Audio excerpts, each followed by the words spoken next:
உணவே மருந்து என உண்டு ஆரோக்கியமாக வாழ்ந்த நம் சமூகம் இன்று பல இன்னல்களுக்கு ஆளாகியுள்ளது. இச்சமூகத்தை மீட்க நினைப்பவரா நீங்கள்?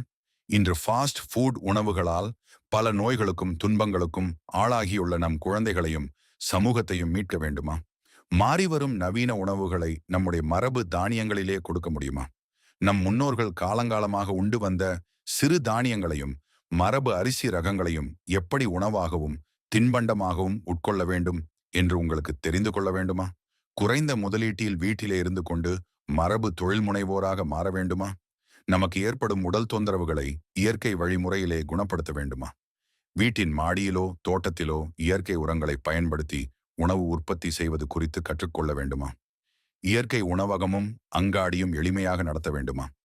கடைகளில் கலப்படமாக விற்கப்படும் மசாலா பொருட்களுக்கு மாற்றாக உங்கள் கைப்பக்குவத்தில் நீங்களே தயாரிக்க வேண்டுமா? நவதானிய சத்துமாவு, குளியல் பொடி, ரெடிமிக்ஸ் தோசை வகைகள் குறித்து அறிய வேண்டுமா? உடலில் தோன்றும் சரும பிரச்சனைகளா? முதுகுவலி, மூட்டுவலி, சர்க்கரை போன்ற உடலியல் பிரச்சனையா? இன்னும் பல கேள்விகளுக்கும் சந்தேகங்களுக்கும் தீர்வு அளிக்கும் விதமாக சிவகாசியில் நம்ம தேன்கனி அமைப்பு ஏப்ரல் 25 முதல் 27 வரை மதிப்பு கூட்டுதல், சந்தைப்படுத்துதல் மற்றும் இயற்கை வாழ்வியல் 3 நாள் பயிற்சி ஏற்பாடு செய்துள்ளது. இடம் கீதா வாழ்வியல் மையம், சிவகாசி.